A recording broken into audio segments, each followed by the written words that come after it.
Welcome, everybody. Patrick Harders, Audacious NIMBY. Thank you again for joining the show this afternoon. I want to talk about all things going on in our backyards, Prince William County. You know, we're a county that just doesn't sleep. There's always something happening. There's so much to cover in just 1 week and so much that happened just this week. So we're going to do a recap of the previous week. And we had a lot of feedback from the last episode. A lot of people wrote me and direct messaged me different comments. And we actually had a number of people comment from around Virginia and different areas just about data centers coming in their area and how they could fight it off and where they're at in the whole process. So, hopefully we're helping people and we're standing up for our communities. So, when they call us NIMBYs, we fight back. And yes, we want to protect our backyards. So, big thing that happened this week was our event. And this was a great event. It was at Sweeney Barn. This is the making. It really started off as just a talking point a number of years ago. I think Elena Schlossberg first brought it up as like, we need to have just a fun event that's not a fundraiser, but just community awareness and a discussion point. And so we were able to get Sweeney Barn. The Sweeney family, Noel and Lana, they're great community advocates. They're really engaged in Prince William County. I remember talking to Noel a number of years ago, and great Irish accent. And he said to me, he's like, Patrick, have you seen how ugly all these data centers are in Loudoun County? And I said, yeah, they're terrible looking and they're getting worse as they get bigger. And I said, Prince William County is what we're doing is much bigger and on a much greater scale than what Loudoun County has done. And, everybody around the world knows Loudoun County because of the data centers. And we basically said, watch what we could do on this. So he opened up the barn to us, to our organizations, and, was the Coalition to Protect PWC. That's Elena Schlossberg heads up that organization. She's an advocate for the community. She's always out at the different events, from planning commissioners to the supervisor meetings to you name it. If it's happening in Prince William County, she's involved in it. CABSA is another organization, the Civic Association of Brentsville and surrounding areas. The leadership team, really Vida Carroll is on the leadership team and heads up that organization. They were represented by Vida. And then PWCA, the Prince William Conservation Alliance, Ashley Studholm, she does a fantastic job. She's so engaging, and she gave a great presentation. So she discussed, really started off about the unique situation we have in Prince William County. So where you hear about data centers and you hear about bad development, but especially data centers are taking the headlines right now. What's unique about Prince William County is where we're building them is on top of a watershed. So, it's a very irresponsible thing to do. Fairfax Water is who, is managing the water system, drinking water for 800,000 to 1 million people. And, technically up to 2 million people if we have a water situation like we had at the Potomac that you may have been aware of the sewage line leaking into it, like the potential for up to 2 million people being diverted to the Occoquan Reservoir drinking resource. And our area in Western Prince William is the watershed area. And so she had a first discussion point just on the watershed and the responsibility we have to so many people of not destroying the watershed and not building a pond, but letting the natural ways of rivers and streams and fields and woods and tree cover, protect the watershed so that we don't have to have wastewater management like you have in most cities. So that's an important thing. And she gave a discussion on that. Then she spoke about the 3 R's, redevelopment, reinvestment, reimagine, what responsible development looks like. So obviously a huge part of this was just talking about, the data centers, but the other side of it is, what does good development look like? And so she talked about the redevelopment and reinvestment side of, in our area, it's the Manassas area and the Woodbridge area right on 95 corridor and the 66 corridor, where there's transportation, there's utilities there. So it makes all the sense in the world instead of just having sprawl onto the watershed. And what was great about this opportunity we had 3 great organizations. I was the MC, we had over 100 people. I think it was 110 people signed up, and about 100 people were there. And if you remember Monday, that was where we had like tornado warnings happening, storms breaking out all over. So the weather was not cooperating with us, but still 100 people showed up. We had 2 supervisors show up, Supervisor Stewart and Supervisor Gordy. Supervisor Gordy brought his entire team, and that was a great showing. So we had an opportunity for our presentations, the 3 organizations, myself, I was the MC, a number of press were there. I think Inside Nova just put out an article on our event. It was spectacular. It was wonderful, and really it was the community coming together. And there were some people, a lot of new faces. A number of people said they watched the podcast and they heard about it that way. And then obviously, between the 3 different organizations, with Ashley and Elena and Vida, a lot of people showed up. And so that's big, to just show up to talk about what we want in a community. Have 100 and plus people show up on a rainy, stormy night. It shows the engagement we have in our community. One of the feedbacks that I got, obviously Supervisor Stewart has done a fantastic job. And, I ran against Supervisor Stewart, and we were unsure, a lot of us in the area, of how he was going to govern. And he really has done a great job. And I saw him on Tuesday, actually, and we talked a little bit about the election and reminiscing. And I said, George, I don't feel bad when I look at how many meetings you have to sit through. And he just shook his head. He goes, there's a lot of meetings. And he's on a bunch of different organizations, but he's really became a supervisor for the people. And every time he spoke up, the people were cheering at the event. And really he's become an advocate for our community and understanding what our community wants and, what smart growth looks like, why we don't want data centers. Supervisor Gordy was there, and a number of people said, wow, Supervisor Gordy got off easy. And, I think there was some nervousness on his side, I would imagine, showing up to the event after just voting for a data center. His entire staff basically showed up, even friends and family of the staff. So, I think they were worried that we would ambush them, or I would say something being the host. I was fairly critical of that last vote, as, it's not a personal instance. It's just, I don't like that vote. I didn't like voting for a data center. I think that was a terrible one. But when somebody said it to me, they said, why'd you take it so easy on them? And there's a sense of decorum that I think we should always have. If I'm inviting a guest over, just my own personal philosophy is I'm always going to be kind. I'm always going to treat somebody like a gentleman or gentle lady. I'm going to show respect, and I'm not going to ambush and invite somebody out just to court him in a position, and let him have an opportunity to talk to his constituents, and let his constituents ask him questions, and ultimately he'll have to answer. And Tom's interesting. I've known Tom a number of years. I knew him back when he was a planning commissioner, and Tom's somebody that, on paper, Tom and I should see eye to eye on so many different things. Both of us are in business. Both of us are Christian, conservatives, Republicans, both defenders of the Western districts in Prince William County, but we don't see eye to eye on a lot of things. And he didn't endorse me right away. I think he was the first one to say, like, I'm going to endorse the other Republican that's tied more with LSI and that whole group, and Corey Stewart. And his votes have kind of gone 50-50, where you're not really sure where he's going to go. So, I'm hoping this event had some impact. But what I started off the event talking about was, I think this is where we plant a flag in the ground, where we say, from this moment forward, we know what our vision is. We know where we want Prince William County to go. We know what we want our community to look like. And I think from this moment forward, we really make that progress, where we put an end to the data center sprawl, where we just say enough's enough. We're well over double what any recommendation came in at for millions of square feet.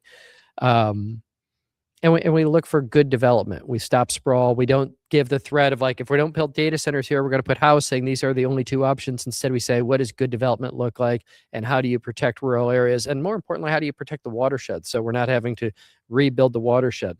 And I think Monday night was the night that we're going to look back in the future and say, like, that night was a historic moment for Prince William County. I was glad to be part of it. I was glad to be part of the vision and to help out any way that I could. I did talk with the developer, one of the larger developers in Prince William County. We had a great conversation, and one of the things I thought was funny is he came up to me and said, "So Audacious NIMBY." I said, "Yeah." He's like, "Why? Why are you doing this? Like, how's your business?" And I said, "Oh, my business is great. We've got, great lighting projects going on. I have 2 large estates in, Front Royal, one in Upperville, one in Middleburg, an entire country club that we're designing lighting for. I've got a project in Tyson's Corner we're working on that's a lot of fun. My product line is going great. Like, I'm having a blast in my day-to-day life." But the reason I'm doing this, it might sound silly to be the Audacious NIMBY and talk about that, which I know it is, but this is a cause that I believe in. I believe in this community, and any way I could help out, I'm going to help out. And so whether it's, trying to pull together an event like this with Elena and Vida and Ashley and make something like this happen, or if it's doing a podcast or just talking about issues or, meeting with developers. I have a meeting with the developer in a couple of weeks that does larger projects, meeting with the Prince William developers to say, like, what can we do for redevelopment and what are the stages? Because I don't think you don't build Reston Town Center in Manassas overnight. You have to have a development plan and process of what you're looking for if that's the direction you want to go. And so how do we get there? And, how do we also look at protecting the rural areas? So, it was a wonderful, wonderful event. And, my hat's off and, really thank Elena and Vida and Ashley for putting together such a wonderful event. And, I was glad to be part of it and honored to be part of it. So, and, really, I think the most important thing was the final message, and that was given by Vida Carroll. And she just said, it really doesn't matter if 1 or 2 or 3 of us are out there fighting for our community. What we need is each and every one of you to be fighting for our community, to let your voices be heard, to not just be pessimistic and say, this is an unwinnable battle. It's just going to happen. Power, money, corruption, everything is what wins. Instead, to have that optimism and say, we're going to make a difference, and we're going to make a difference for future generations. And even though people will probably forget who was fighting and who did all of this, it doesn't matter. As long as we know we did all we could with our time. And, that was a wonderful event. And I'll click onto a couple things you could read through on some articles that are out there. So we had a great time there. The other thing that happened this week was the inauguration day. So Jeannie LaCroix was supposed to be on Monday. They canceled it. They're not as tough as us, our government.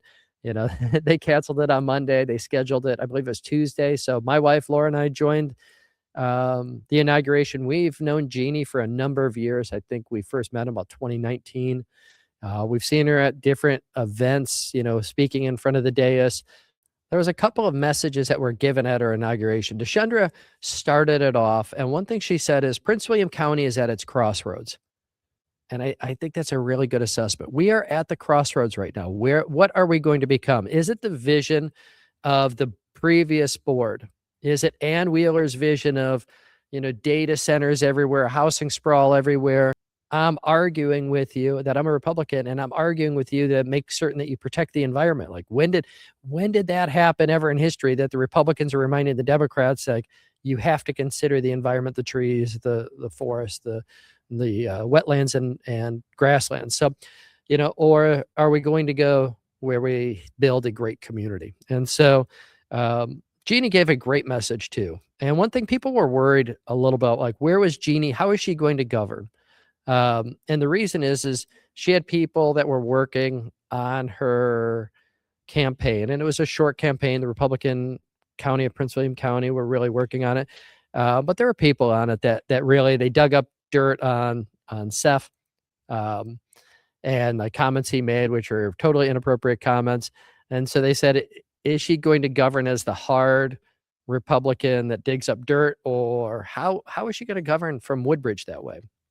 And she gave her message, and she said, it's Prince William County. She's like, I brought together independents, Democrats, Republicans. We all work together because we're looking to build a better community. And I think the message that really shined through is how much she cared. Her heart she had for people, where she said, I care for this community. I care for the people. And you could feel it. And, a lot of people just said, I think she's a good person. Deshandra Jefferson, Chair Jefferson, said she's a fresh voice, and that's needed. And so, what a change about from Supervisor Franklin to somebody saying, this is a person that cares deeply about the community, and even gave a shout out to the Gainesville district and said, her friends in the Gainesville district. And that's so important that East and West are working together, that we understand we're building one county and we're not two separate counties, that the East pushes bad things onto the West because, they feel they should, or, they want to develop that area as well. So, instead, they're looking to come together for the best things for the people and to not be in the developer's pockets. So, I think those two things we're going to have resounding impacts for a long, long time. And so between our event on Monday night and Jeannie Lacroix, I believe it was on Tuesday night, might have been Wednesday, but, two great events, and really proud that, we got to be part of both of them and had a great time, great people there. And really it was fun to talk to, supervisors. I got to talk to Supervisor Bailey and, tease her a little bit, and we had some fun. And, there's someone that said, if I ever run for office, I'm going to run on making Prince William County fun again. And boy, we've been missing that. That's been something you've seen, is just the animosity that really the board felt towards a lot of the people, talking about 2020 through 2023 or 4, where it was a battle every meeting. And to say, like, what are we doing? How did we get to this place? How did Chair Wheeler's board become so confrontational to the people of Prince William County and disregard, their voice and what they said? To what about supervisors, working together and working with people? And it was fun. I saw a picture of Supervisor Gordy and Vega and Chair Jefferson with Supervisor Lacroix. And they're all like celebrating, having some fun. And they're going like, oh, this has been missing. It's good to see some fun personality and having some fun. And I think that happens when you start working with the people, where you start listening to their voices, and there's an idea that we could work together. So great things, positive things happening. I think we're moving forward in a really good place.